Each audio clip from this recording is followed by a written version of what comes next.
اعوذ باللہ من الشیطان الرجیم، میں اللہ کے دل کی پناہ میں آیا شیطان ملعون سے بچنے کے لیے۔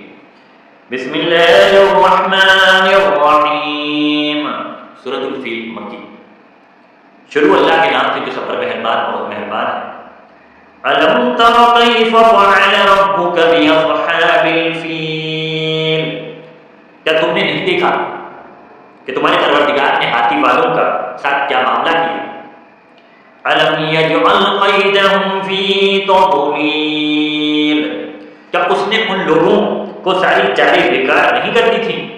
وارسل علیہم طیرا ابابیل، اور ان پر غور کے غور پرندے چھوڑ دیے تھے۔ ترمیہم بحجارۃ من سجیل، جو ان پر پکی مٹی کے پتھر پھینک رہے تھے۔ فَجَعَلَهُمْ كَعَصْفٍ مَّأْكُولٍ، چنانچہ انہیں ایسا کر ڈالا جیسے کھایا ہوا بھوسا۔ صدق اللہ العظیم۔